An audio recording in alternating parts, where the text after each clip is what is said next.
Hello friends, welcome to the online platform Vedant Academy with me Vivek Khewal. As you all know that we are covering NCERT series and today we will cover 10th class Geography Unit 6 जिसका नाम है manufacturing industries. Manufacturing industries के बारे में आज हम पढ़ेंगे। हमारी ज्योग्राफी की जो यूनिट 6 है 10th क्लास की, उसमें क्या क्या पढ़ेंगे इसमें वो मैं आपको बताना चाहूँगा। स्टार्टिंग में भूमिका देना चाहूँगा कि पहली बात पढ़ेंगे मैन्युफैक्चरिंग इंडस्ट्री है क्या, किसको आप समझते हैं कि ये मैन्युफैक्चरिंग इंडस्ट्री है, किसको आप समझते हैं कि ये प्राइमरी सेक्टर है, सर्विस सेक्टर, ये सब समझते हैं। वो थोड़ा सा उसके बारे में थोड़ा इकोनॉमिकल एंगल उसका देख लेंगे। फिर बात करेंगे कि इंपॉर्टेंस ऑफ मैन्युफैक्चरिंग इंडस्ट्री वो क्या है, उसकी महत्वपूर्णता क्या, आवश्यकता क्या है उसकी। Contribution of industry to our national economy, उसका कॉन्ट्रीब्यूशन क्या है। क्लासिफिकेशन ऑफ इंडस्ट्रीज वो देखेंगे। फिर हम देखेंगे एग्रो बेस्ड इंडस्ट्री, कुछ इंडस्ट्री होंगी जो एग्रो बेस्ड जिसका रॉ मटेरियल एग्रीकल्चर से आता है। कुछ इंडस्ट्री होगी जो मिनरल बेस्ड इंडस्ट्री होगी जिनका जो रॉ मटेरियल है वो मिनरल है, तो आयरन और वगैरह इनसे आता है। जो मिनरल हमने लास्ट चैप्टर पढ़ा था उससे जिसका रॉ मटेरियल आता है वो पढ़ेंगे। साथ ही साथ कुछ ऐसी इंडस्ट्री है जो केमिकल इंडस्ट्री है, जैसे फर्टिलाइजर, सीमेंट, फिर कुछ और अदर जो इंटरमीडिएटरी गुड्स जिसमें चाहिए, जैसे automobile industry, IT and electronics industry. इसके अलावा हम देखेंगे कि इस इंडस्ट्री की वजह से, जो मैन्युफैक्चरिंग इंडस्ट्रीज है हमारी इंडस्ट्रीज की वजह से पोल्यूशन या जो इन्वायरमेंट का डिग्रेडेशन हो वो किस प्रकार हुआ। उसमें एयर पोल्यूशन की बात करेंगे, वाटर पोल्यूशन की बात करेंगे, थर्मल पोल्यूशन की बात करेंगे, नॉइज पोल्यूशन की बात करेंगे और बात करेंगे कि इस पोल्यूशन को हम कैसे रिड्यूस कर सकते हैं, क्या अल्टरनेटिव हो सकते हैं, वो सब बात करेंगे। तो आइए शुरू करते हैं। On the occasion of Diwali, Harish went to a market with his parents. They purchased shoes, clothes for him. His mother purchased utensils, sugar, tea, diyas. Diwali की बात है और ये सब जो घर में जरूरत वाली चीज है, जो त्योहार के लिए जरूरत थी, वो सब सामान खरीद रहे थे। तो हरीश ने ऑब्जर्व किया मार्केट में कि मार्केट सेल के आइटम से भरा पड़ा है। He wondered how so many items could be made in such large quantity. उसे आश्चर्य हुआ कि इतना सारा आइटम जो बाजार में आता है, आपने देखा होगा दिवाली पे, होली पे मार्केट भरी रहती है सामानों से, तो वो सामान आता कहाँ से है। तो हरीश को ये एक आश्चर्य हुआ, ये जानना चाहा, उत्सुकता हुई ये जानने की कि वो सामान आता कहाँ से। His father explained that shoes, clothes, sugar are manufactured by machines in large industries. कि जो चीनी है, कपड़े हैं, जूते हैं, ये सब जो बड़ी उद्योग है, हमारे बड़े इंडस्ट्रीज हैं, उनमें जो मशीन है उसके द्वारा बनाए जाते हैं। Some utensils are manufactured in small industries. कुछ जो छोटे बर्तन हैं उनको कौन बनाता है, जो छोटी इंडस्ट्रीज है हमारी को, जो गांव देहात शहर के इलाके में पाई जाती है। साथ ही साथ जैसे दिया वगैरह, ये जो गांव में ही जो कुम्हार होते हैं, वो सब जो लोकल आर्टिसन होते हैं वो इसको बनाते हैं अपने कॉटेज इंडस्ट्री के लेवल पे। Production of goods in large quantities after processing from raw material to more valuable product is called manufacturing. Look at the definition, this definition is very important और ये एग्जाम में भी पूछी जा सकती है। आप इसको समझ के लिए आप इसको नोट भी कर सकते हैं और याद करनी चाहिए, अच्छे से समझना चाहिए इसको। That production of goods in large quantities after processing from raw material to more valuable product. Raw material की जरूरत पड़ेगी, उसको प्रोसेस करेंगे और ज्यादा वैल्यूएबल मटेरियल को बनाना बड़ी क्वांटिटीज में, उसी को क्या कहते हैं, मैन्युफैक्चरिंग, विनिर्माण जिसको हम बोलते हैं। वो हम किसको बोलते हैं कि रॉ मटेरियल जो हमारा कच्चा माल है उसको प्रोसेस करके उसकी ज्यादा वैल्यूएबल माल बनाना, साथ में बड़ी क्वांटिटी में, उसको हम क्या बोलते हैं, मैन्युफैक्चरिंग बोलते हैं। तो इंपॉर्टेंट है, इसको नोट कीजिएगा और समझिएगा। Do you know that paper is manufactured from would. अगर हम कागज की बात करें तो लकड़ी उसका रॉ मटेरियल है। शुगर की बात करें तो शुगर केन रॉ मटेरियल है। लोहे और स्टील की बात करें तो आयरन और उसका रॉ मटेरियल है। एल्युमिनियम की बात करें तो बॉक्साइट और उसका रॉ मटेरियल है। और आपको ये भी पता होगा कि कपड़े जो है, कपड़े डायरेक्ट तो बनते नहीं है, उसके लिए भी क्या चाहिए, हमें यार्न चाहिए, रेसे चाहिए। वो भी अपने आप में, यार्न भी इंडस्ट्रियल प्रोडक्ट है। वो कहां से आता है, कॉटन से आता है। People employed in secondary activities manufacture the primary materials into finished goods. The workers employed in steel factories, car, breweries, textile industry, bakeries etcetera fall into this category. जो हमारे 3 तरह के सेक्टर आपने सुने होंगे इकोनॉमिक्स में, जब आप 9th क्लास इकोनॉमिक्स पढ़ रहे होंगे तो मैं 3 सेक्टर सुने होंगे आपने, primary, secondary, tertiary. Primary sector वो सेक्टर जैसे कि एग्रीकल्चर से जुड़े हुए या फिर एग्रीकल्चर के allied sector, poultry, animal husbandry वगैरह। उसके अलावा माइनिंग से जुड़े हुए सेक्टर, वो सब प्राइमरी एक्टिविटीज में आते हैं। और जितनी भी इंडस्ट्री, मैन्युफैक्चरिंग का काम है, सारा का सारा वो किस में आता है, जहाँ पे विनिर्माण का कार्य किया जाता है वो किस सेक्टर में आता है? हमारे सेकेंडरी सेक्टर में। और टर्सरी सेक्टर का मतलब सर्विस सेक्टर, जो सेवा का क्षेत्र, जैसे transport, telecommunication, hospital, teaching, school education वगैरह, वो सब। In this chapter we are mainly concern with manufacturing sector. इस चैप्टर में हम केवल किसके बारे में पढ़ेंगे? मैन्युफैक्चरिंग सेक्टर के बारे में पढ़ेंगे, जो कि किस में आता है? सेकेंडरी सेक्टर में। The economic strength of a country is measured by the development of manufacturing industry. This is very important note for the students but for UPSC aspirant also, कि मैन्युफैक्चरिंग सेक्टर किसी भी country के विकास का पैमाना है। Economic strength of a country, economic strength, आर्थिक मजबूती किसी भी देश की कहां से मेजर की जाती है, कहां से नापी जाती है? कि उसकी मैन्युफैक्चरिंग इंडस्ट्रीज का डेवलपमेंट कितना है, उसकी जो विनिर्माण के जो उद्योग है उनका विकास कितना हुआ, उसी से पता चलता है कि वहां की इकोनॉमी का विकास कितना हुआ। इंपोर्टेंस ऑफ मैन्युफैक्चरिंग, अगला टॉपिक है, सब टॉपिक इंपोर्टेंस ऑफ मैन्युफैक्चरिंग, विनिर्माण की महत्व क्या है, उसको महत्व जान दे। Manufacturing sector is considered the backbone. अब ये देखो कितना बड़ा एक वर्ड दिया गया है कि मैन्युफैक्चरिंग सेक्टर जो है हमारा, वो बैकबोन है। किसका? Backbone of development in general and economic development in particular, कि विकास का सामान्य तौर पे। और जब हम इकोनॉमिक डेवलपमेंट की बात करते हैं, आर्थिक जो विकास है उसके पैमाने की बात करें, तो मैन्युफैक्चरिंग सेक्टर उसकी बैकबोन है। Manufacturing industry not only help in modernising agriculture which forms the backbone. Agriculture जो कि हमारे अर्थव्यवस्था की, क्योंकि हमारा कृषि प्रधान देश है और 50 से ज्यादा प्रतिशत लोग यहाँ पे वर्कफोर्स जो है हमारी वो डिपेंड करती है एग्रीकल्चर पे। तो एग्रीकल्चर चूंकि कंट्री की बैकबोन है और एग्रीकल्चर को मॉडर्नाइज करने के लिए हमें मैन्युफैक्चरिंग सेक्टर की जरूरत पड़ती है। They also reduce the heavy dependence on people agricultural income by providing the jobs in secondary and tertiary sector. साथ ही साथ मैन्युफैक्चरिंग इंडस्ट्री क्या करती है कि जो अतिरिक्त बोझ जो एग्रीकल्चर सेक्टर के ऊपर पड़ा हुआ है, 60% के लगभग लोग यहाँ एग्रीकल्चर एंड अलाइड सेक्टर्स पे निर्भर करते हैं, उसके बोझ को कम करना, ताकि वो लोग सेकेंडरी सेक्टर में भी पार्टिसिपेट कर सके जॉब के लिए और टर्सरी सेक्टर में भी। तो टर्सरी सेक्टर और सेकेंडरी सेक्टर को मजबूत किया जाए ताकि प्राइमरी सेक्टर जो हमारी एग्रीकल्चर, उसका बोझ कम हो सके। वो काम भी मैन्युफैक्चरिंग इंडस्ट्रीज करती है। Industrial development is a precondition for eradication of unemployment, poverty for our country. ये इसलिए भी जरूरी है क्योंकि हमें अपने देश से बेरोजगारी को खत्म करना है और साथ ही साथ गरीबी को खत्म करना है। This was the main philosophy behind public sector industries and joint sector ventures in India.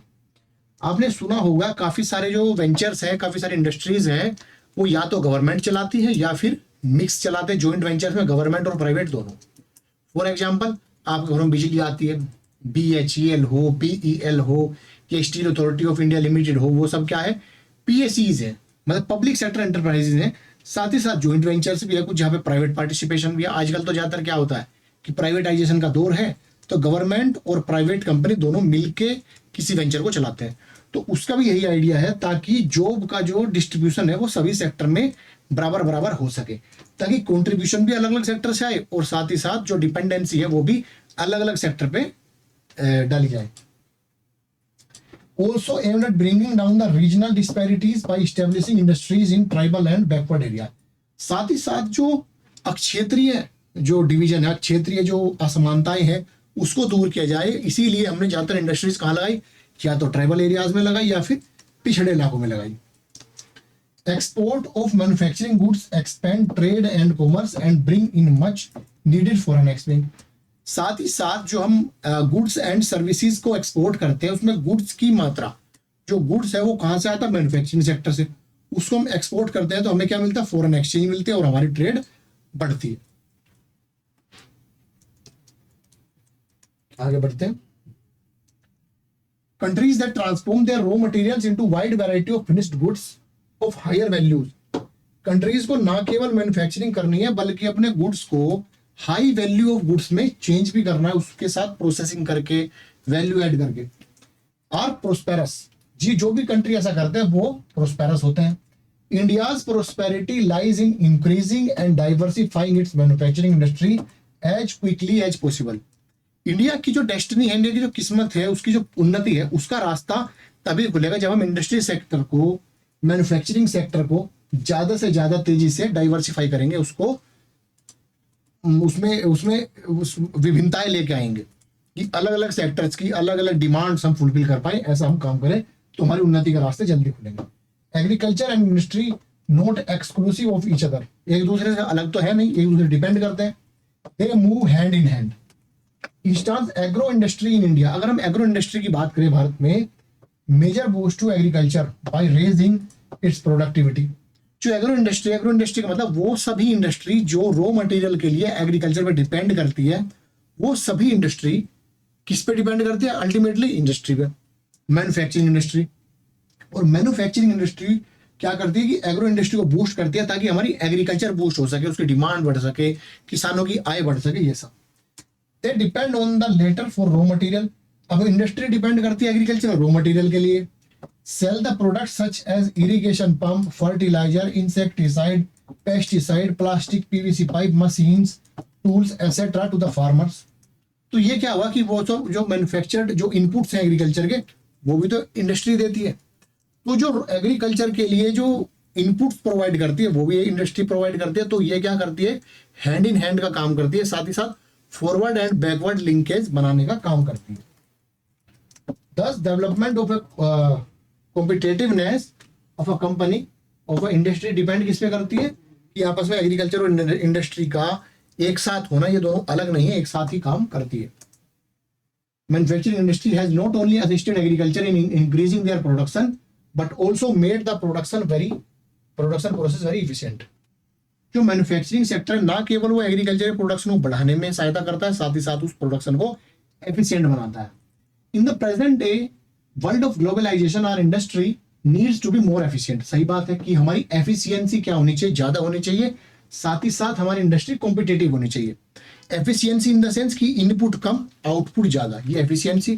Competitiveness कि हम वर्ल्ड में जितने भी मैन्युफैक्चरिंग वाले कंट्रीज हैं उनको हम compete कर पाए और हमारा जो ट्रेड है वो बढ़े, हमारा जो एक्सपोर्ट है वो इंक्रीज हो, ताकि हम दूसरों से बेटर क्वालिटी दे पाए और कम रेट में प्रोवाइड कर पाए। तो ये हमारी कॉम्पिटिटिवनेस बढ़ाती है। Self sufficiency alone is not enough. अगर हम सेल्फ सफिशिएंट हो जाए तो ये भी एनफ नहीं है। फॉरेन एक्सचेंज कहां से आएगी? Our manufactured goods must at par in quality with those in international market. As I told you कि हमारा जो मटेरियल है, हमारा जो गुड्स है, वो क्वालिटी वाइज दूसरे कंट्रीज के जो गुड्स है उनको टक्कर देना चाहिए, उनका कंपटीशन में अच्छी तरह खड़ा होना चाहिए क्वालिटी वाइज भी। Only then we will be able to compete in international market, तभी हम इंटरनेशनल मार्केट में कम्पीट कर पाएंगे। वरना बड़ी बड़ी एमएनसीज, डेवलप्ड वर्ल्ड की, डेवलप्ड कंट्रीज की, तो उनका सामना करने के लिए हमें अपनी क्वालिटी को बढ़ाना ही होगा।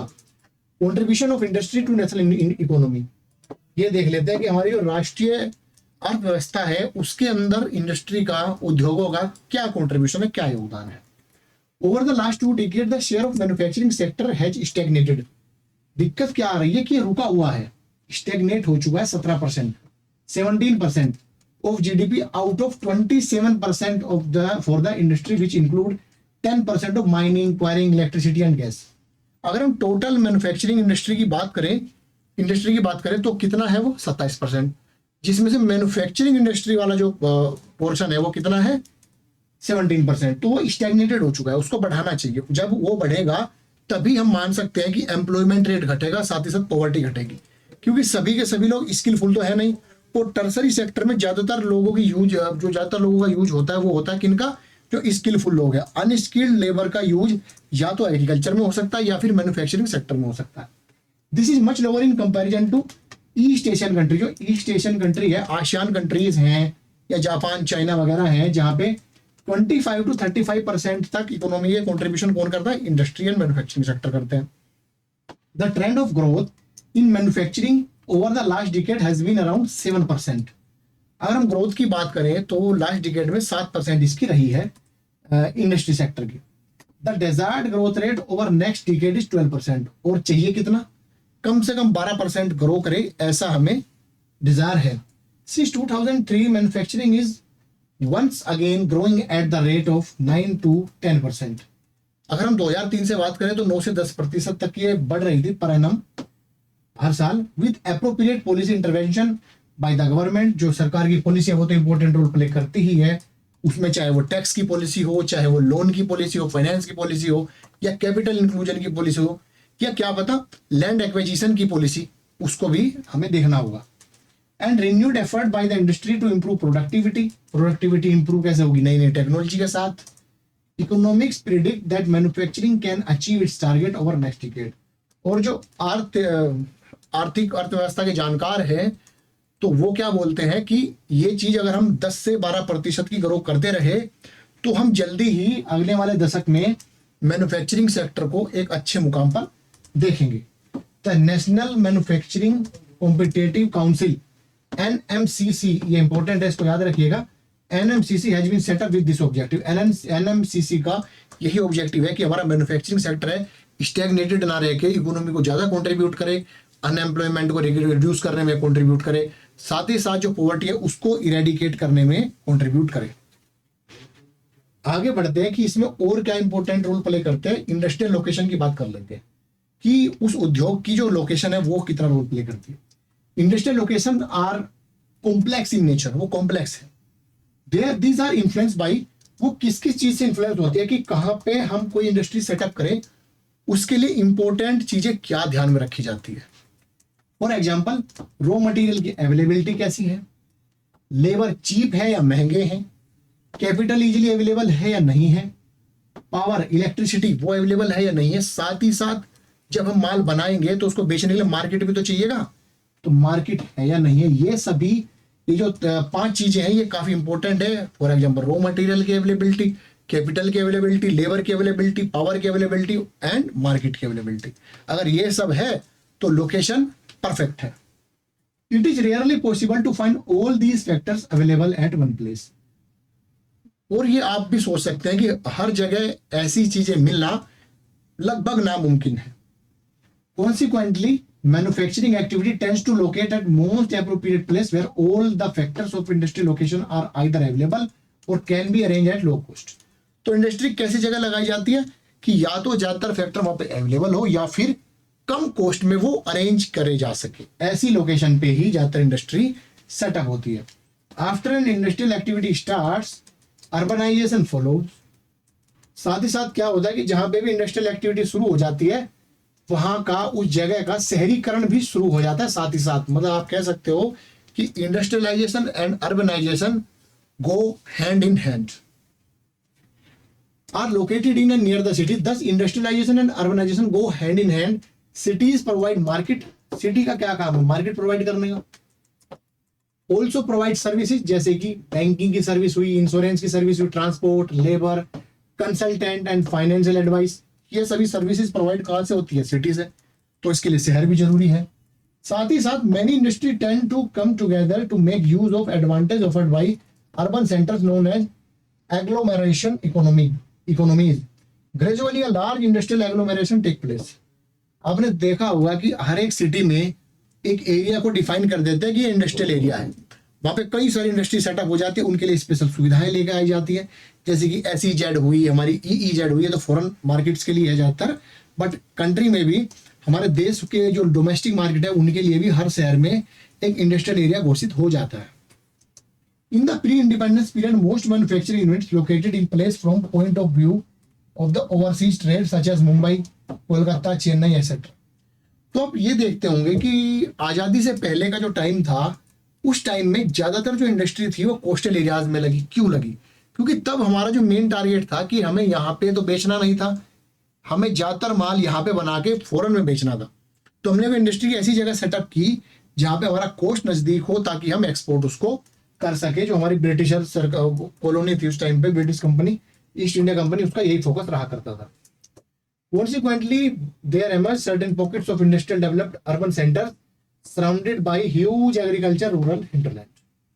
तो वहां पे धीरे धीरे क्या डेवलप हो गया, अर्बन सेंटर्स डेवलप हो गए, साथ ही साथ जो रूरल हिंटरलैंड थे, रूरल हिंटरलैंड का मतलब कि शहरों के पास वाले गांव वो जो डेवलप हुए उनके थ्रू अर्बन सेंटर्स जो डेवलप हुए, शहरीकरण वाले सेंटर जो डेवलप हुए, उससे क्या हुआ कि इंडस्ट्रियलाइजेशन को बढ़ावा मिला। इंडस्ट्रियल मार्केट का एक लिंकेज देख लेते हैं कि आपस में कनेक्ट कैसे है इंडस्ट्री एंड मार्केट। ये क्वेश्चन भी आ सकता है that put some light on the linkage between industry and market.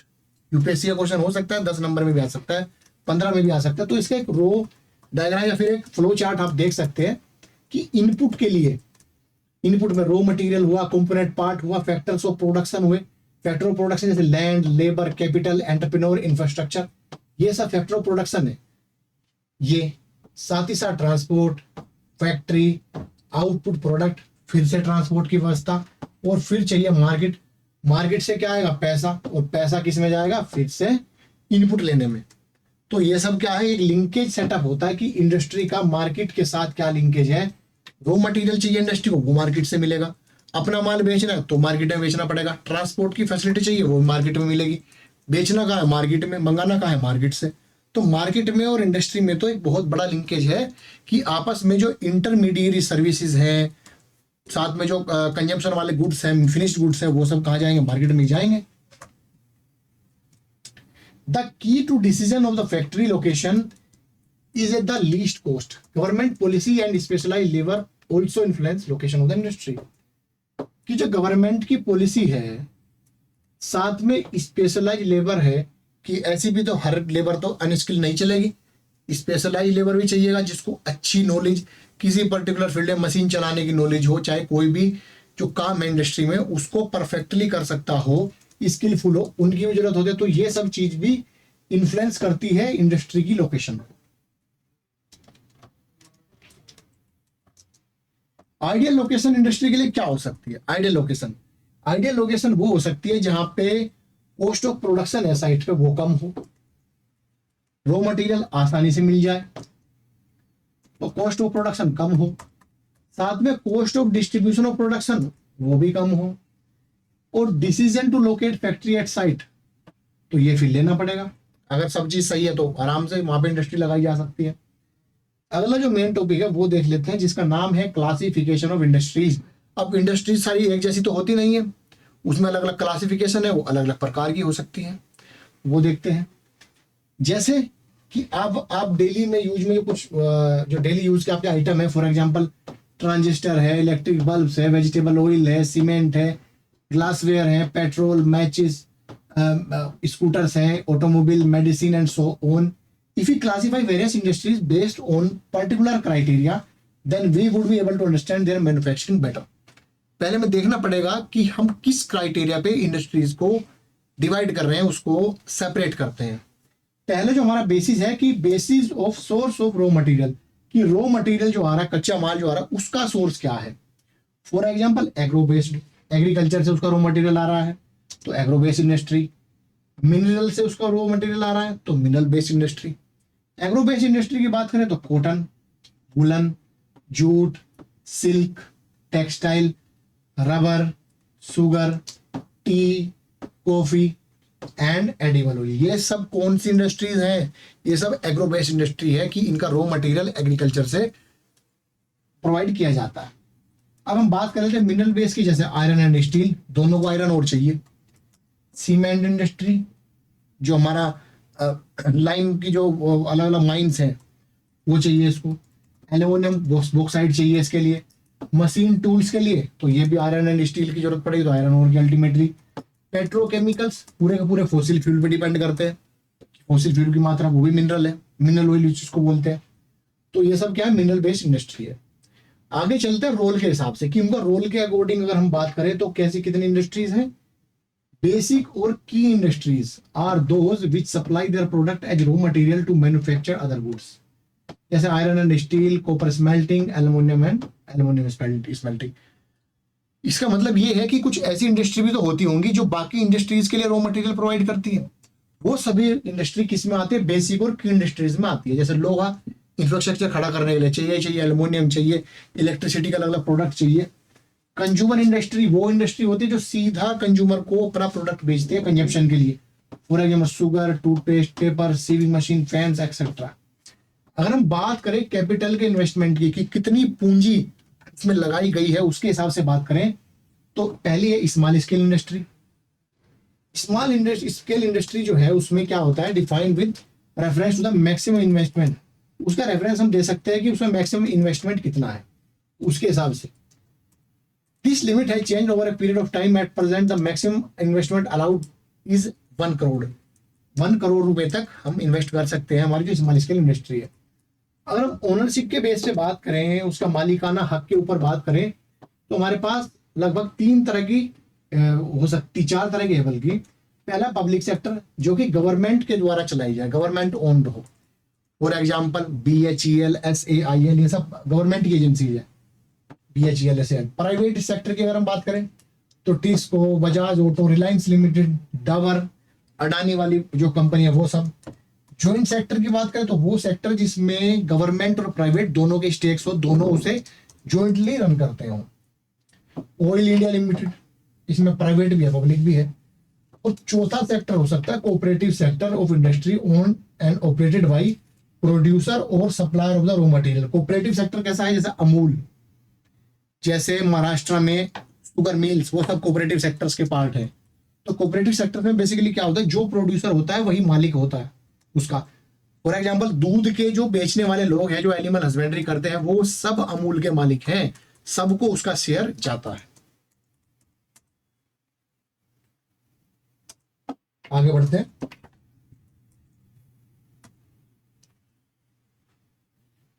Based on the bulk and weight of the raw material, उसके भारीपन पर अगर हम जाएं कि वो कितना बल्कि है या उसका raw material, weight of the raw material finish good वगैरह पे जाए, तो हमारे पास है हैवी इंडस्ट्री जैसे कि iron and steel. Light industry जैसे कि यूज लाइट रॉ मटेरियल, हल्का रॉ मटेरियल है, लाइट गुड्स वो प्रोड्यूस करता है जैसे इलेक्ट्रिक गुड्स इंडस्ट्री। तो ये सब इंडस्ट्रीज हमारे पास है। अब सबसे पहले पढ़ते हैं हम डिटेल में एग्रो बेस्ड इंडस्ट्री, जो एग्रीकल्चर पे आधारित है, उस इंडस्ट्री को सबसे पहले पढ़ते हैं। For example cotton, jute, silk, woollen, textile, sugar and edible oil are based on agriculture raw material. ये सब एग्रीकल्चर रॉ मटेरियल पे डिपेंड करते हैं। अब टेक्सटाइल इंडस्ट्रीज की बात कर लेते हैं। उसमें फाइबर, ये जो एक फ्लो चार्ट दिया हुआ है, इसको थोड़ा स्टडी करते हैं। Value addition in textile industry, कि टेक्सटाइल इंडस्ट्री में किस प्रकार से वैल्यू एडिशन किया जाता है। अब रॉ फाइबर आया, ऊन आई, उसका हमने क्या बनाया, फाइबर प्रोडक्शन किया। फिर स्पिनिंग की तो हमने यार्न बना लिया रेसे। फिर वीविंग किया तो हमने फैब्रिक बना लिया। फिर हमने डाइंग एंड फिनिशिंग की तो गारमेंट्स बना लिया, गारमेंट की मैन्युफैक्चरिंग होगी, और इस गारमेंट की तो क्या होगी, सेल होगी। ये जो शर्ट आप खरीदोगे, पैंट आप खरीदोगे, फैब्रिक खरीद सकते हो या फिर सिले सिलाए कपड़े खरीद सकते हो, वो सब आपको कहाँ से मिलेंगे, इस पूरी प्रोसेस के बाद। Fibre production, spinning, weave, knitting, dyeing and finishing, और उसके बाद टेलरिंग वगैरह, गारमेंट मैन्युफैक्चरिंग, वो सब होने के बाद। टेक्सटाइल इंडस्ट्री की अगर मैं बात करूं, textile industry occupy unique position in Indian economy because it contribute significantly to industrial production. Industrial production में सिग्निफिकेंट इसका रोल है। क्यों? क्योंकि ये रोजगार के मामले में एग्रीकल्चर के बाद दूसरी सबसे बड़ी इंडस्ट्री है एम्प्लॉयमेंट जनरेशन के मामले, और साथ ही साथ एक्सपोर्ट करते हैं तो फॉरेन एक्सचेंज में यहाँ से अर्न की जाती है। It is the only industry in the country which is self reliant and complete in value chain from raw material to highest value added product. और अगर हम बात करें तो इसका किसी भी हमें जो इंटरमीडियरी जो गुड्स कुछ भी चाहिए, वो सब का सब इसमें हम सेल्फ सफिशिएंट है, रॉ मटेरियल में भी और फिनिश गुड के टाइम पे जो भी टेक्नोलॉजी वगैरह जो भी चाहिए हमें, सब कुछ में रॉ मटेरियल से लेकर फिनिश प्रोडक्ट तक हम इसमें सेल्फ सफिशिएंट है, सेल्फ रिलायंट है। हमें कोई भी चीज इंपोर्ट नहीं करनी पड़ती। साथ ही हमें एम्प्लॉयमेंट भी प्रोवाइड करता है और फॉरेन एक्सचेंज से पैसे भी प्रोवाइड करता है। कॉटन टेक्सटाइल की अगर मैं बात करूं, in ancient India cotton textile were produce with the hand spinning. शुरुआत में क्या होता था कि हथकरघा होते थे and handloom weaving techniques. After 18th century की अगर मैं बात करूं तो तब क्या है, पावर लूम्स आए, जो बिजली से चलने वाले जो मशीन्स थी जिससे कपड़ा बुना जाता था, केम इनटू यूज। और ट्रेडिशनल इंडस्ट्री, जो हमारी पारंपरिक उद्योग थे, suffered a setback during colonial period because they could not compete with mill-made cloth from England। इससे दिक्कत क्या आई कि आपने पढ़ा भी होगा, आप मॉडर्न हिस्ट्री में पढ़ते होंगे कि जब ब्रिटिशर्स यहाँ पे थे, ब्रिटिश ईस्ट इंडिया कंपनी का बड़ा भाग यहाँ पे था, उनका कंट्रोल यहाँ पे था, तो जो भारत के जो लोकल की मैन्युफैक्चरिंग थी, लोगों की कपड़ों के लिए जो मैन्युफैक्चरिंग होती थी, जो हाथों से बने हुए कपड़े थे, वो ब्रिटिश की बड़ी बड़ी इंडस्ट्रीज, बड़ी बड़ी कंपनियों के द्वारा बनाए गए कपड़ों से कंपीट नहीं कर पाते थे, उनसे मुकाबला नहीं कर पाते थे, क्योंकि उनकी क्वालिटी जो ब्रिटिश से बन के आती थी वो ज़्यादा अच्छी हुआ करती थी, बजाय भारत के जो लोग उसको हाथों से जो बनाते थे, हैंडलूम वगैरह से जो बनाते थे। The first successful textile mill, अगर हम फर्स्ट सक्सेसफुल टेक्सटाइल मिल की बात करें तो वो कहाँ पे लगा था? मुंबई में 1854 में उसको इस्टेब्लिश किया गया था। The two world war were fought in Europe, India was a British colony. जब 2 वर्ल्ड वार हुए तो तब भी इंडिया ब्रिटिश कॉलोनी था। There was a demand for cloth in UK, UK में क्लॉथ की काफी डिमांड थी। Hence they give boost to the development of cotton textile industry. इसलिए कॉटन टेक्सटाइल इंडस्ट्रीज की काफी ज्यादा यहाँ के डेवलपमेंट पे, कॉटन टेक्सटाइल इंडस्ट्री के विकास में यहाँ पे काफी योगदान हुआ। In early years cotton textile industry were concentrated in the cotton growing belt. पहले क्या होता था कि जहाँ पे कॉटन उगाई जाती है, जहाँ पे रॉ मटेरियल अवेलेबल होता था, जैसे कि महाराष्ट्र, गुजरात, यहीं पे ज्यादा अवेलेबिलिटी होती थी कॉटन टेक्सटाइल मिल की भी, क्योंकि यहाँ पे रॉ कॉटन है, मार्केट है, ट्रांसपोर्ट फैसिलिटी है, और पोर्ट की फैसिलिटी, बंदरगाहों की फैसिलिटी है, लेबर की फैसिलिटी है, मोइस्ट क्लाइमेट है, कंट्रीब्यूट टुवर्ड्स इट्स लोकलाइजेशन। तो इसलिए यहाँ पे आसानी से वो बनाया जाता था, मैन्युफैक्चरिंग किया जाता था। This industry has a close link with agriculture, provides a living to the farmer, cotton bolls pluckers and workers engage in ginning, spinning, weaving. तो ये सब में हमें लोकल जो लेबर थे वो भी मिल जाते थे। Dyeing, design, packaging, tailoring and sewing, ये सब के जो लेबर थे वो भी वहीं पे अवेलेबल थे। The industry by creating demands support many other industries such as chemical and dyes, packaging, material and engineering works। तो इन सब चीज के लिए ये कहने का मतलब ये है कि जो महाराष्ट्र और गुजरात का उस टाइम इलाका हुआ करता था, उसके रॉ मटेरियल से लेके एग्रीकल्चरल प्रोडक्शन से लेके फिनिश प्रोडक्ट तक हमारे पास हर एक चीज अवेलेबल थी लोकल लेवल पे ही। While spinning continues to be centralise, आज भी क्या है कि महाराष्ट्र हुआ, गुजरात हुआ, तमिलनाडु हुआ, यहीं पे ज्यादातर बुनकर या कहे जो कॉटन टेक्सटाइल की इंडस्ट्रीज हैं वो सब यहीं पे ज्यादा है। Scope for incorporating traditional skill design of weaving in cotton, silk हो, जरी हो, एम्ब्रॉयडरी हो, ये सब वहीं पे ज्यादा कंसंट्रेटेड है। India has world class production in spinning, और हम इंडिया की बात करें तो वर्ल्ड क्लास प्रोडक्शन है हमारी, but weaving supplies low quality of fabrics as it can not use much of the high quality yarn produce in country. Weaving is done by handloom, powerloom and in mills. Weaving की बात करो तो handloom से भी हो रहा है, powerloom से भी होता है, और साथ में मिल के थ्रू भी किया जा रहा है। The handspun khadi provides large scale employment to weavers in their home as the cottage industry. और जो खादी विलेज इंडस्ट्री है हमारी, उसके अकॉर्डिंग, उसके थ्रू, उसकी हेल्प से काफी लोगों को रोजगार भी मिलता है, गाँव तलक लोगों को रोजगार भी मिलता है। अब एक इंपॉर्टेंट क्वेश्चन यहाँ पे है कि महात्मा गांधी जी ने हाथों से काटने की emphasis on spinning yarn and weaving, khadi पहनना, इस पे जोर दिया था, क्यों दिया था वो सब जानेंगे।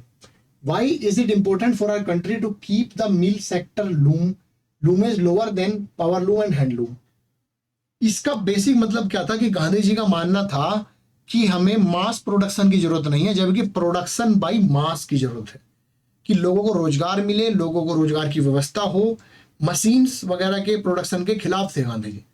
गांधी जी मास प्रोडक्शन के भी खिलाफ थे। गांधी जी को ये चाहिए था कि हर एक व्यक्ति के पास जॉब हो, उसे खाने कमाने की व्यवस्था हो, ये सब गांधी जी चाहते थे। India export yarn to Japan, other importers of cotton goods from India like USA, UK, Russia, France, east European countries, Nepal, Singapore, Sri Lanka and African country. We have a large share in world trade of cotton yarn. अगर cotton yarn की बात करें तो हमारे पास एक बड़ा share है world के पूरे ट्रेड का। Are spinning wheels are competitive at global level, capable of using all fibres we produce.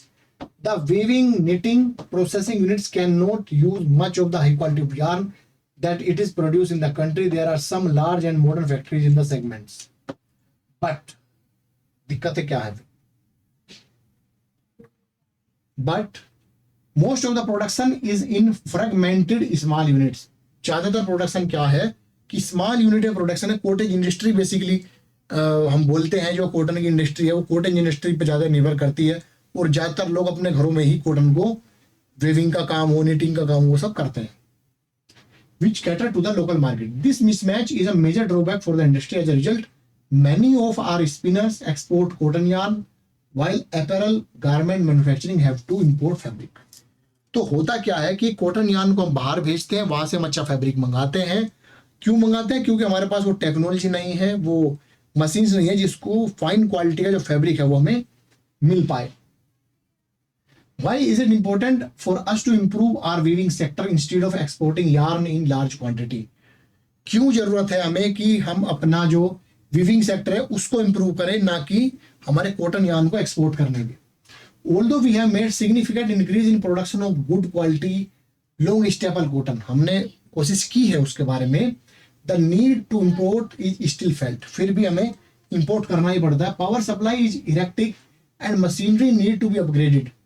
जो मैं बात आपको बताई थी कि एक तो पावर सप्लाई की एक समस्या यहाँ पे हमेशा बनी रहती है, साथ ही साथ जो हमारे पास टेक्नोलॉजी है, जो मशीनरी हमें चाहिए वो नहीं है प्रोसेसिंग सेक्टर में, और साथ ही साथ वीविंग में हमें टेक्नोलॉजी की जरूरत है।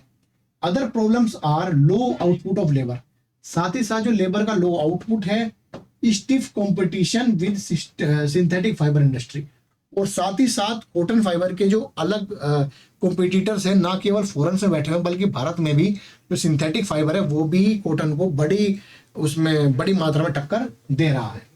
एक मैप बीच में आया था, वो देख लेते हैं, उसके बाद ये पार्ट हमारा खत्म हो जाएगा और 2 पार्ट इसके और करेंगे फिर कवर। पहले ये देख लेते हैं एक बार मैप। अगर हम खाली कॉटन टेक्सटाइल की बात करें तो कॉटन टेक्सटाइल इंडस्ट्री कहाँ पे ज्यादा कंसंट्रेटेड है, नीचे से शुरू करते हैं, जैसे मदुरई, कोयम्बटूर बड़े सेंटर है कॉटन के, साथ में चेन्नई भी।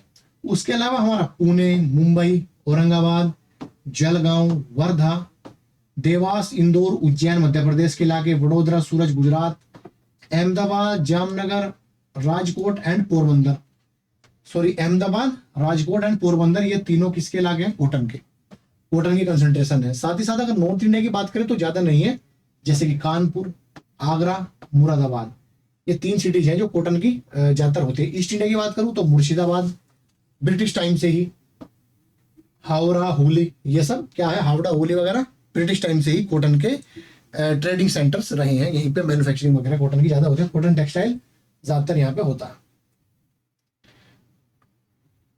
अब हम बात कर लेते हैं वुलन टेक्सटाइल की।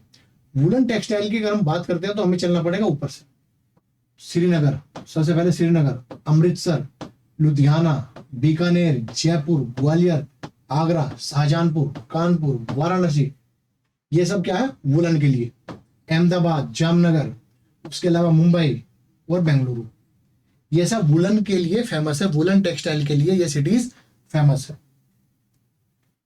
और पढ़ते हैं तो हमारे पास है सिल्क टेक्सटाइल के बारे में। सिल्क का जो कपड़ा है, सिल्क का जो टेक्सटाइल है वो कहाँ पे ज्यादा डेवलप है, नीचे से शुरू करते हैं इसको भी, मैसूर, कोलार, बेंगलुरु, बेलगावी, साथ ही साथ अगर हम चले ऊपर तो वाराणसी तो सिर्फ वैसे ही फेमस है काफी, बंकुलरा, मुर्शिदाबाद, तो ये अनंतनाग, श्रीनगर और बारामूला, ये भी किसके लिए फेमस है, सिल्क टेक्सटाइल के लिए। तुमने तीनों देखी, कॉटन भी देखी, वुलन भी देखी, सिल्क भी देखी मैप के थ्रू। तो इसके साथ ही हमारा ये पार्ट कंप्लीट होता है, पार्ट ए। अगले जो part B and part C है वो हम नेक्स्ट क्लास में कवर करेंगे, और साथ ही साथ पढ़ेंगे, जैसे जूट इंडस्ट्री को पढ़ेंगे, शुगर इंडस्ट्री को पढ़ेंगे, आयरन स्टील या मिनरल बेस्ड इंडस्ट्री को पढ़ेंगे, केमिकल बेस्ड इंडस्ट्री को पढ़ेंगे, और साथ ही साथ पढ़ेंगे कि इंडस्ट्रियल पोल्यूशन और इन्वायरमेंटल डिग्रेडेशन किस प्रकार हो रहा है, कैसे हम उससे बच सकते हैं और कैसे इसे रिड्यूस कर सकते हैं। आप वीडियो को एंजॉय करिए। अगर आपने वीडियो एंजॉय करेंगे, आपको पसंद आई तो आप इसको लाइक कर सकते हैं, सब्सक्राइब कीजिए, शेयर कीजिए, ज़्यादा से ज़्यादा लोगों को बताइए इस एनसीईआरटी मुहिम के बारे में, एनसीईआरटी सीरीज़ के बारे में, ताकि हम और मजबूती के साथ और मोटिवेट होकर आपको बाकी वीडियो दे पाएँ। सो अगली वीडियो तक, तब तक के लिए धन्यवाद। Have a nice day.